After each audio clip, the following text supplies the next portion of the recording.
we'll just wait until it appears before I start speaking. So. That's fine.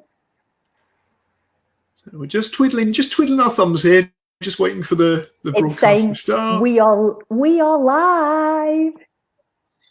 Wonderful. There we go. Yeah, so your live video. It says here starts in 3 minutes, but it looks like it started, so that's good. Okay, so good afternoon, everybody. Welcome to the first in what we hope is going to be quite a longer series of kind of live streams. And at the moment, we've got the working title of the CDI Careers Show, although that is very much a working title. So we'll be keen to hear kind of people's ideas about, what sort of title you'd have for this type of kind of careers chat show format, I guess it is. So my name is Chris Webb. Some of you may know me already. I'm an employability advisor at Sheffield Hallam University and a registered career development professional with the CDI. And I'm joined today by Sabiha. And Sabiha, I'll hand over to you to introduce yourself. Good afternoon, fellow members of the CDI. My name is Sabiha. I am an international career coach. I specialize in working with young people, particularly the millennial market, and essentially I coach them in helping them land their next job faster. Fantastic. So Sabiha and I came up with this concept a while ago, and like a lot of things in life, put it off, and then it took a global pandemic to make us realize we probably could get this going ahead. Originally, it was in a podcast form, now in a video form. And I think, the idea really behind why we put this together is to sort of give members on the group a chance to interact and a chance to, I suppose, share views, share best practice on a slightly different forum, a different sort of medium. And so although the first couple of episodes is just going to be the two of us on the live stream, the idea is we're hoping to get more people involved, more guests on to talk about topics they're particularly passionate about. So if you are watching this at the moment, and if you're not, you're going to be watching it on record, which is fine. But if you are watching this live, do pop a like on the live feed so we know that you're watching. And do feel free to comment in the comment thread. We will be able to see these by the side of the video, and we can kind of use that as part of the interaction and conversation that we have today. So before we start, we talk a little bit about just wanted to reiterate Chris's message. This is very much, we're looking for interaction. We really want to connect and hear.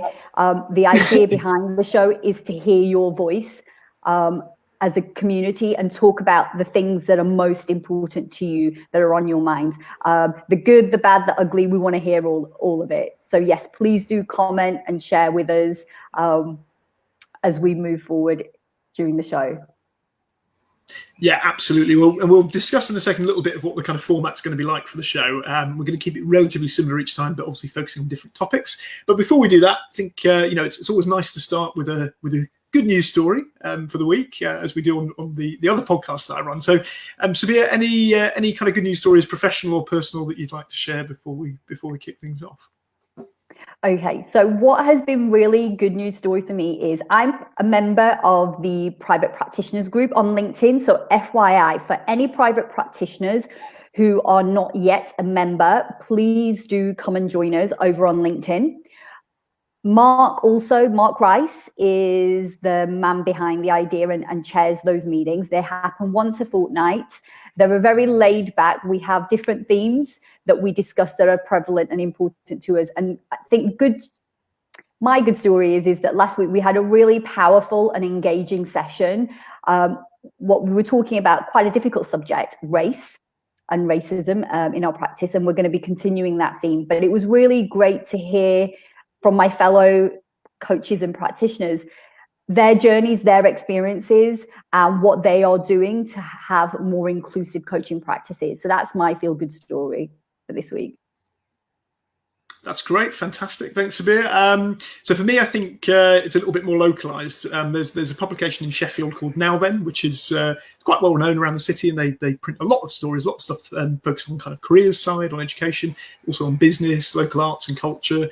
It's a really nice publication. It's read by quite a lot of people, and it's quite an important part of the community. And that's been offline for some time. They've had sort of several kind of PDF versions, but really they've been waiting to build this new site, and that's going live in a couple of weeks. So I'll be doing a couple of articles for that, but there's a lot of really good writers around Sheffield who now have a bit more of a platform to do that now it's getting updated. So that's kind of a good one for me, not necessarily professionally, but just personally in the local area, one that's quite interesting. So yeah.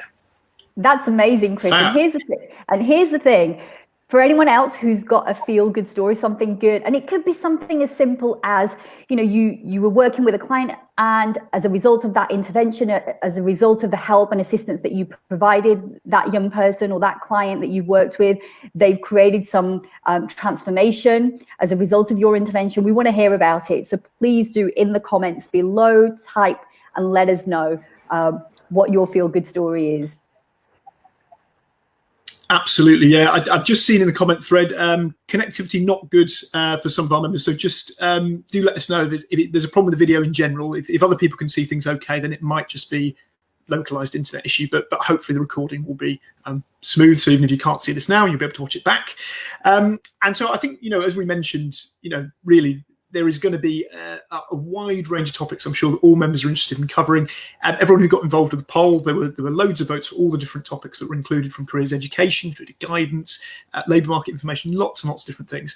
But the top two kind of quite clearly in the voting were career coaching and career tools. So these are going to be the first two that we focus on. And today's topic, we are going to be focusing on career coaching and talking a little bit about how that's been impacted by the pandemic. And so as we kind of go through, again, if you want to kind of contribute to the discussion, please do pop comments in the comment thread, and we'll do our best to kind of read through them as the video's going and engage with them and give people a chance to share their views as well. But I think before we kind of get into, I suppose, the starting point, it's worth mentioning that a lot of kind of members of the CDI will probably label themselves in slightly different ways. I know we've been at CDI conferences before with talks from Julia Yates, who I'll mention in a minute. There's been a lot of mention of, how do you see yourself as a career coach, as a career advisor, a career professional? And so I think it's just kind of worth drawing back to the definition from Julia Yates of sort of what career coaching is, which may be teaching a lot of people on here to suck eggs, but I think it's useful if like me, you don't necessarily refer to yourself as a career coach, but realise it is, probably a key part of the work you do. So Dr. Julia Yates is the senior lecturer in the Department of Psychology at City University of London and does a lot of stuff in relation to career coaching. She's got a really, really good career coaching toolkit book that's really worth having a look at. And Julia sort of defines career coaching as one or a series of collaborative conversations with a trained professional who operates within an ethical code, which obviously applies to all of us with the CDI Code of Ethics. Processes grounded in evidence-based coaching, incorporating theories and tools, and career theory aims to lead to a positive outcome for the client regarding their career. So I think for all of us, that pretty much fits with the work we do.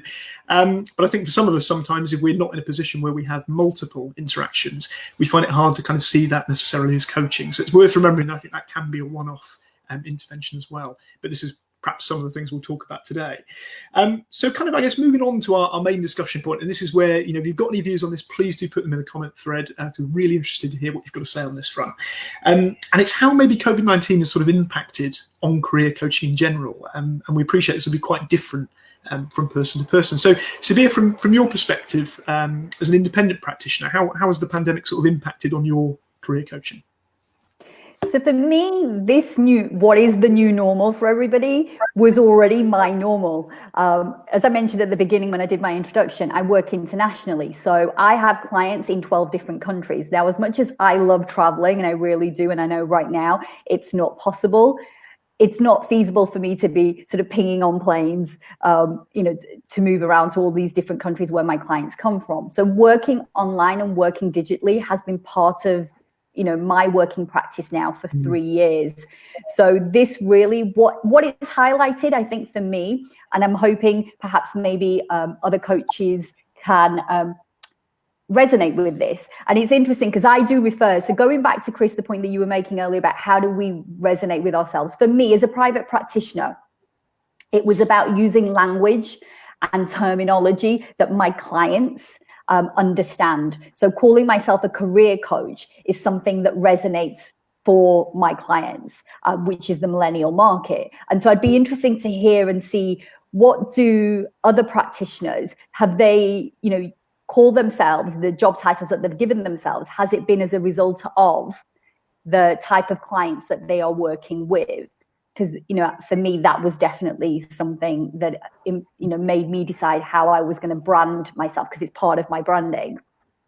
So, yes, so working remotely is the normal for me. So for me, this is just now an extension. What I would say, how has COVID impacted my practice, is that there is definitely, I am seeing a lot more need for what we do. And that's irrelevant of whether you're working with young people, whether you're working with middle-aged people, whether you're working with the mature market. Everyone right now, in some shape or form or another, is in need of support from us, from our community. And, you know, I want us to be out there banging that drum and letting people know, number one, that we exist, and the power that we have in terms of the transformation that we can help people create in their careers. So, yeah. Yeah, no, I would totally agree with that, Sabiha. I think, you know, again, I'm going to talk a little bit later on. I know about the sort of the career development policy group, and you know, this sort of being the time for kind of careers guidance and career coaching in terms of showing that value and showing how we can support, particularly at this point in time. So I think there's some really important points there. I think what's interesting actually from the career coaching side of things is from the point of view of my role, where, you know, within the university, we don't necessarily get that opportunity to have necessarily repeated interventions. I think there's definitely been more of a recognition of the value of career coaching and of kind of repeated interventions, and that idea of career development and not just the transactional side of careers. I'm really hoping that that's changing at the moment, because I think people are seeing, and I know there's something you're going to touch on a little bit as well, then, you know, the crossover with mental health, with anxiety, and how that sort of leads into, you know, career confidence, career decision making. So I think that's something that hopefully, even in places where perhaps it's a little bit more, sometimes seems a bit more transactional, which I think sometimes in certain parts of universities it can be, we're now seeing, I think, more of a recognition that actually that support needs to be very holistic, and all of it kind of ties in together. So, I mean, we've been involved in a sort of placement, what was initially like a placement coaching program. So very much more kind of preparing the students for looking for sandwich year work placements and perhaps some of the more practical side of things. But that by nature has become, I think, much more built around the, you know, the holistic side of things. So built around the individual, which is what we would do with the time anyway. But I think there's been recognition on a higher level that that's needed to happen because of the anxiety displayed by students, and you know, the sheer, I guess, unpredictability of the labour market. So I'm really hoping that that is something we keep, and that's something that institutions keep, and kind of really see more of the significance of where kind of career guidance, career coaching can fall into that, as opposed to just sometimes, which can happen, things seeming a little bit more transactional. So that's kind of been one side of it. And I've just seen as well, Carolyn Parry's commented. I know we're getting quite a few different comments. Yeah, I'm glad that Chris, you're picking up on that, because we're getting several comments coming through. I can't see who it is, but it says somebody. Yeah, there's one here. Sorry, on my live comments, it doesn't give the name. It just says Facebook user. So whoever you are, Facebook user, it's where you're saying, when I speak to other professionals, I describe myself as a consultant, but that means nothing to a young person. And that's it. So you've got to, so very much, and that hits the nail on the head. It's about tailoring your message depending upon who you're talking to in the audience. So for example, if I meet with my fellow practitioners, I don't need to explain what I do, because pretty much we all have a pretty good grasp of that. But if we're talking to somebody who perhaps hasn't, and this is where the questioning technique comes in, where you ask, have you ever had career coaching? That's usually one of the first things that I ask to anybody that's showing an interest in what it is that I do. So that way then it allows me then to gauge and say, oh, okay, so you've had career coaching before, career guidance before. And all too often, usually it will be an experience that this person has had, regardless of age, usually in school, in high school, that the memories of their experience will be. And then we have another Facebook user again. It just says Facebook user and the environment you work in. So my title is careers leader, as I'm in a school, and the guidance coaching is part of my role, as well as running the careers education program in the school as well. So you can see we're a very diverse range, and we do lots of different things. And I know you were going to pick up on the point that Carolyn made. So over to you, Chris. Yeah, no, I think just before I come to that, actually, a really important point about the environment, having worked in schools myself and done the same role as, again, Facebook user, we can't see your name for some reason, but the point you've made there about the environment role, I think is a really, really strong one, because yes, you have so many different hats, and of course, you know, which hat is the easiest to understand from a student perspective, but of course staff might see it from a particularly senior leadership from a different perspective as well. So that's really interesting. And I think Teresa, before we come to Carolyn's point, Teresa's made a really good point as well. Oh, I'm glad you picked that up. 100%. Oh, Teresa. Yeah, Sabiha, do you want to pick that up quickly before we come back? Do, because and Chris, you you will see this and I see this as well. It's, yeah, people just, because the industry, and I'm talking also from an international perspective as well, anyone can call themselves a coach, a career coach, and go out there and build a website and then be out there and with little or no regulation. And I know there are international accredited organizations that you can become members of in order for you to have shown that you've earned your title. But yes, there is definitely people out there. So how do we differentiate? Because, you know, Teresa, you raise a great point that it's overused with people who don't appear to have any form of formal qualifications. So how do we distinguish ourselves? Well, one of the things that I started to do that I didn't do at the beginning, you know, sort of when I first sort of started out, was mention the fact that I am a member of the CDI.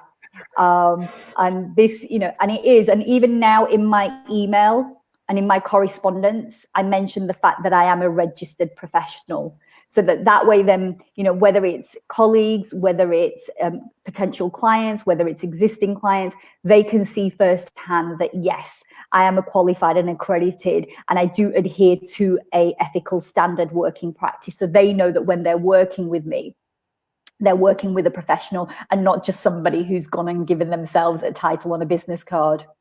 So Teresa, I'd love to hear how you're distinguishing and making sure that people know that you are a qualified professional.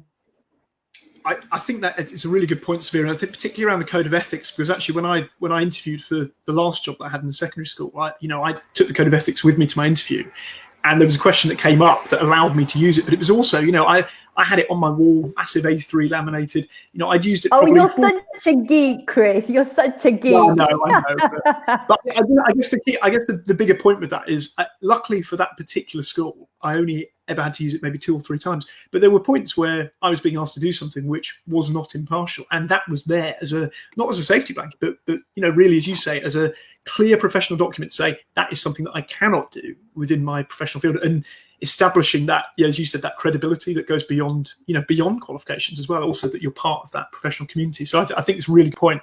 We're getting a lot of comments in. I'm going to come back to those because I just want to touch on before we come back to what Carolyn's point she's mentioned, but also something else related to Carolyn, which I'm sure she won't mind me sharing. So Carolyn's mentioned about the term coaching enabling the client to recognise the part in working together. You know, so familiarity with the term of like a coach, you know, it's not just the player that succeeds, but together with the coach. So I think that's a good point. But the other thing I wanted to mention was, as sort of many kind of the professional development group may know, Carolyn set up, how long was it now? A couple of months ago now? It feels like time's just standing still in lockdown. But the Inspired Teenager Plus group. And so this is a Facebook community group aimed at 16 to 18-year-olds and their parents. And Carolyn's actually just finished the 8-week coaching program, all done via live stream on a Monday, Wednesday and Friday, with kind of special guest slot on a Tuesday and Thursday. And that's all been following her Inspired Teenager program, which you can find on the Career Alchemy website. And I think it just goes to show as well, from the career coaching point of view, that there are different approaches that are having to be taken because of the pandemic. I know one of my colleagues has found adapting to kind of online coaching and doing that via Zoom or via phone really, really difficult. And I think looking at kind of what Carolyn's done that's quite interesting is it's taking that approach, that sort of community approach. So not just taking that concept of coach and client, but also taking that concept of it takes a village, you know, and the coach can actually not just be one person, but many people. And Carolyn's put a link in the group which people can have a look at if they want to find out more about the group. But I think what's interesting, and I've heard from a number of different people, is that these kind of more innovative and flexible approaches to coaching that have probably come out of this. Sabiha, anything you'd want to kind of pick up on that in terms of how, you know, things that you've seen around your practice or other practices as well? I did, and actually was going to ask our members to say, are there any books that they recommend? I have one that's on my reading list right now by one of our by 2 of our fellow members. Where is it gone? I was just, and I just want to make sure I get the title right. And it's by Leanne Hambley and Kiera Bomford. I hope I'm saying those names right. It's the Creative Career Coaching that was published a couple of years back, and you know, it's been on my reading list for quite some time. And it's definitely something that now, with us being in this new working practice and having a bit more time than normal, it's something that's on my reading list. So I'd be interested to hear from others. What have you got on your reading list to help you enhance and, further develop your coaching practices? So as I say, creative career coaching. Yeah, theory into practice. Have you got it up? Okay, yeah. That's the one. There you go. Exactly. I was going to pick that one too, but I thought I'd also better show. This is the one I mentioned earlier. This is the Julia Yates one, Career Coaching Toolkit. Oh, huge fan of Julia. Julia, I think I have like a little crush on Julia, if I'm completely honest. I'm putting it out there right now. I mean, the woman is phenomenal. Every time she speaks, I'm just in awe, and I just love, and I always learn something and take something away from her. I feel like we need a bit of a book club, don't we? Some sort of careers book club. Maybe this could be a new feature coming up. So the potential is here. We're going to move on to summaries sort of in a minute, and I appreciate, this is very much for us kind of a bit of a pilot today. So I mean, we've got a section at the end where we're going to talk a little bit about kind of upcoming news, both from a CDI point of view and from kind of generally from the world of careers. So we're kind of quite keen to make sure that we've got all of that within our sort of half an hour broadcast. But if there are kind of particular elements of stuff you've seen today that you think, oh, would like more of that or less of that, do put that stuff in the comment thread as well. It'd be really useful for us to hear. So Sabiha, before we kind of finish up the particular discussion around career coaching, are there any additional sort of elements you'd like to mention around, I think you spoke earlier about sort of anxiety and mental health and maybe how that's had an impact with career coaching because of the current climate? 100% huge. So one thing that I'm seeing, and I am sure that so many of us are seeing right now, is anxiety about whether or not it's forced unemployment, because the company's gone bust. I mean, you look at the retail sector globally, tourism, so many job losses have happened. So consistency now, mental well-being is definitely something that is coming up time and time again. And there are a couple of tools. Do we have time, Chris? Can I go into the tools that I've got? Yeah, go ahead. Yeah. Yep, we've got a few minutes. Okay. So there are a couple of tools that are really powerful that I have taken, you could say, tweaked a little bit, and now I'm using with my clients. Okay, so there's one which is Amy Cuddy. She's an American social psychologist. I get that right. She's got a famous TED Talk. So if you haven't already heard of her, definitely check her out. And if you want, if you say yes, please, we can put a link also as well after today's show so that you can take a look at that. And she talks about the superhero, and literally what it does is she talks about how your body holds emotion and how you can change that emotion by the different sort of poses that you do. And so she talks about the superhero pose, and it's a really simple yet effective, and it's about just standing like a superhero. So it's the hands on hips. I know you can't really see me, but sort of having hands on hips and doing deep breathing. And that really helps. So when I have clients that come in, come in and are feeling anxiety and I want to sort of bring them down and help them just feel a little bit more calmer. That's a technique that I use. One other technique that I also use as well, okay, and it's known as anxious reappraisal. There's a lot of research that's come out of America and also from the UK as well around how so this is a technique that I use. So let me just say when I use this technique. So this is a technique that I'm using and something that people can use. It's around when you're feeling anxious. In particularly right now, I have a lot of clients who are going for job interviews, and it's, your hands start sweating and it's all right. And you're feeling anxious. So what do you do? And usually people give you the advice, oh, just breathe and calm down. Well, actually, for most people, that technique doesn't work, telling them to calm down when they're feeling really anxious. So what anxious reappraisal is about is how to use your anxiety to actually help you move past that emotion and reach a state where so what you do is you tell yourself that you're excited. And so you spend how I teach this technique to my client is I get them to, when they arrive, I mean, right now, no one's going anywhere, so it'll be in your own bathroom, but stand in your bathroom, look in a mirror, and then repeat the phrase, I'm excited, I'm excited, I'm excited, I'm excited, I'm excited, I'm excited, I'm excited, I'm excited, I'm excited. And usually that just changed the physiology of your whole biochemical energy that's going on inside of you. And as a result of that, it makes you feel less anxious and actually excited about going into this interview. So very simple, you don't need anything fancy. but it can really have a powerful impact and change and help those people who are feeling anxiety or are in need of feeling calm. So those are just two of the techniques that I use, with two tools and two techniques that I use. What other techniques are you using, fellow practitioners, with your clients that is helping you get your clients' results? We'd love to hear what techniques and tools that you use. Chris, how about yourself? What do you use? That's brilliant. Thanks, Bill. I feel like, unfortunately, I'm probably not going to have time to go into this. But I think, to be fair, it's a good chance we're going to put stuff in the comment thread. What I was going to say, though, is people have mentioned there about putting links in the comments. We will do that. Anything that we've mentioned, we'll put the links in the comments in terms of the books we've mentioned and the techniques that Sabiha's mentioned.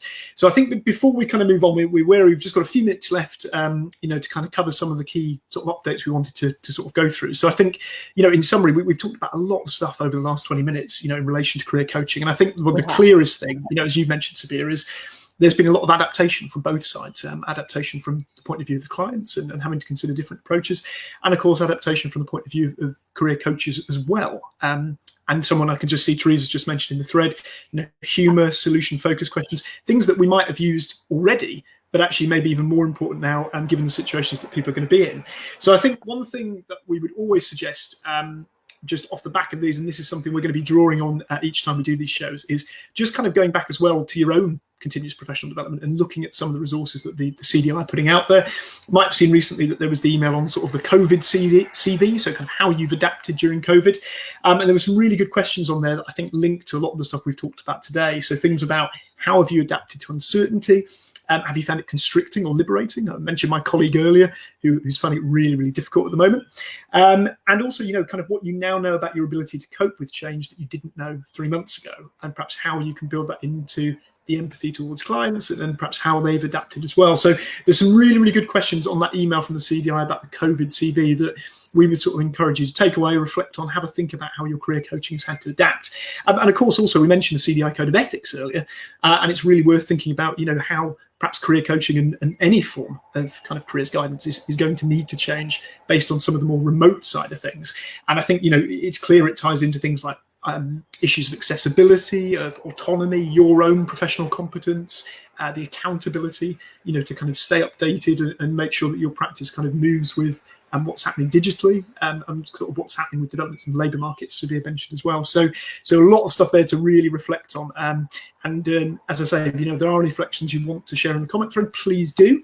But before we move on, we're getting a lot of comments. We're getting a lot of comments in the section, and we're so sorry that we're not going to be able to sort of address all of them. But please keep continuing, because everyone can see those comments within the group and even afterwards as well. So the techniques that you're sharing, I know Mindfulness Practice Limited, it has made a couple of suggestions about trying ACT. Teresa's jumped in and talks about humour, solution focus, and then you've got Carolyn talking about using your hit playlist, power playlist, music. So some great ideas, great suggestions, and it's about just how do we weave it in. I'm just so conscious of the fact that we've already hit our time.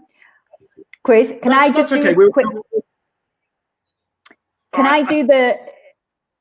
Go on. I was just going to say, I'm going to do a quick whirlwind 60-second, call it news round. So another thing that I also wanted to highlight and I wanted to share. Now, I know we're all always getting these emails. So if you're a member of this community, it means by automatically you're getting. But I also know as well that when your inbox gets bombarded, it's often very easy to overlook sometimes the information that's being that comes through. Hence why Chris and I wanted to make sure that at the end of these shows we talked about sort of what's coming up or what's been coming up. So one of the things that I want to bring people's attention to, so if you've already seen this and you've done this, amazing, you're an absolute legend for stepping up and taking action. But if you haven't, or you hadn't even spotted this, that this is something that the CDI is asking us as members to do, and that is to lobby to our local MP. And so what that means, okay, is we want to make sure that at the forefront of this current new world of working, we as career practitioners are being involved in the decision making. And in order for that to happen, we need to be active and vocal. So there is a couple of suggestions of how you can reach out and the types of questions if you're looking for some ideas of how you do this. But essentially, it's really simple. It can take, how long does it take you to write a simple email, finding your local MP's email address and shooting out a question on behalf of your profession to say, hey, what's happening? What support and guidance is the government putting into place? And we can we put that up, Chris? Can we put the just follow up on that? So this is the Career Development Policy Group, which is made up of CDI, Careers England, CRAC, and ICEGS, and they've put together this sort of essentially this plan for ensuring that positive, like maintaining kind of progression, positive destinations is all part of the government's plan of support moving forward. Tristan Hooley's done a blog about it on the Adventures in Career Development blog, the link to which I will share on the thread, and that gives you kind of an indication of what sort of statements are out there already and that you might be able to share when contacting your MP, and just to encourage them to ask those questions in the Commons about this particular plan. So the more people we can get to do that, the better. I know some MPs have been really receptive to it, some not so much, but I think all we can do is ask the question. So yeah, I really encourage people to get involved with that. We will put that in the thread, and yes, please, if you've got the time, please do get involved. That would be great. Just in terms of kind of other news, one thing that we're kind of planning to do for each of these shows is do a little bit of an overview of general careers news as well. We're slightly running out of time, so it'll be a real whistle-stop one today, and we might do stuff a little bit more detail kind of moving forward. So just some kind of key things I think that are worth kind of keeping an eye out for in the news at the moment that directly relate to our profession. People may have seen yesterday that Youth Employment UK have just released the Youth Census 2020 results. Some really interesting stuff there from 14 to 24-year-olds, particularly around the feeling of unequal levels of support for young people. And from a young person's perspective, a real sort of emphasis on them feeling like they need luck to succeed, which is, is quite troubling that even at that stage, that they feel like that's an important part of their career. So I think that's really worth having a look at. It's on the Youth Employment UK website, well worth following. Some recent updates as well, just in terms of EU students. Everyone may have seen that from 2021 intake, EU students will no longer receive student finance or be able to pay home fees, so they'll pay the higher rate of international fees. So that is going to have a huge impact on the university sector, but also potentially on the makeup of people kind of coming to the country and choosing to live here. So that's one to really keep an eye on as well. There's quite a lot of other stories that are worth having a look at, but we can kind of save these for another time. But I think the final couple that are definitely worth keeping an eye on, one is from the British Academy, and that's that they've just kind of pioneered the new acronym SHAPE, which is social sciences, humanities and the arts for people in the economy. And this is designed to be an acronym to run alongside STEM, science, technology, engineering and maths, to kind of show the value of the humanities and arts subjects and how they contribute. So I think the idea is it's meant to be more of a collaborative endeavour with STEM. So I mean, hopefully this is a chance to really give parity, whether it's from a school level or slightly higher, to the subjects we know are of kind of critical importance, particularly as we move through the pandemic. And the final story, really, just for anyone who's got an interest, is about the graduate outcomes figures. So these are figures that were released on the 18th of June. These are for 2018 university leavers. And this was kind of the first time they've done the survey 15 months after graduation, with a focus on career satisfaction as well. So there's some kind of interesting baseline figures: 81% in employment, 5% unemployed, but those are really, just broad data. Some of the more interesting stuff is definitely around career satisfaction, with sort of 86% of students sort of saying that they agree their current activity is meaningful, 80% saying it fits with their career plans, and 72% saying that they feel that they're using what they learned at university. But there is some interesting data in there around unequal outcomes for BAME communities and also for male versus female pay gap. Tristan Hooley's written a really good blog on it, on Adventures in Career Development, talking about the lack of context and the lack of reports that are coming with it at the moment.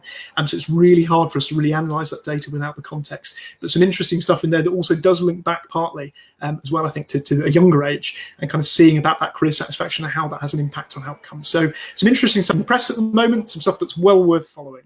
But that's just my little news roundup for today.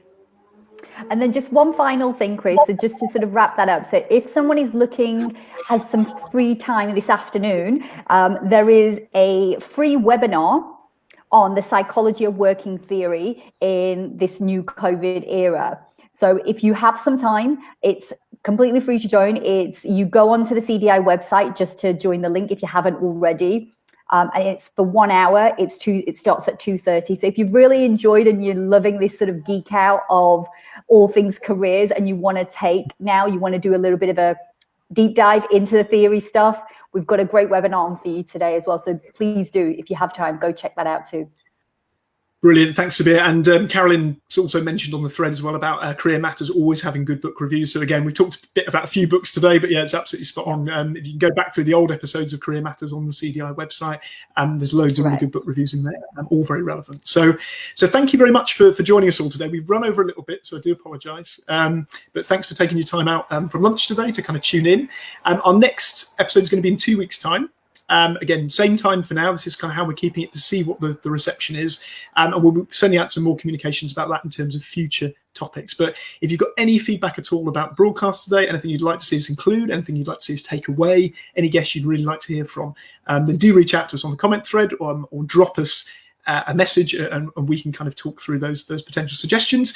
And finally, someone's mentioned about, if we can't watch it live or you're not going to be able to watch it live, the recording will be able to pin to the Facebook group, so you'll be able to go watch the recording back at any time.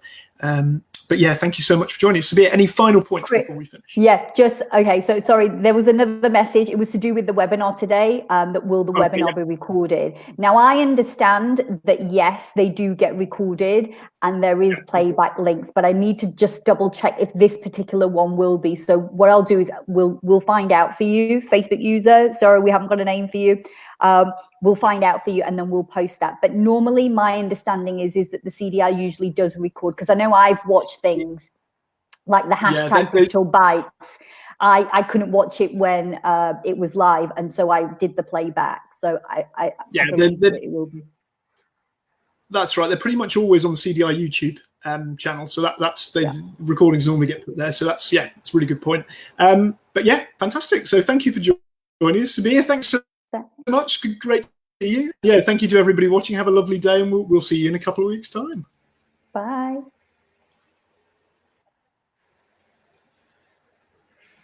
Just ending the broadcast.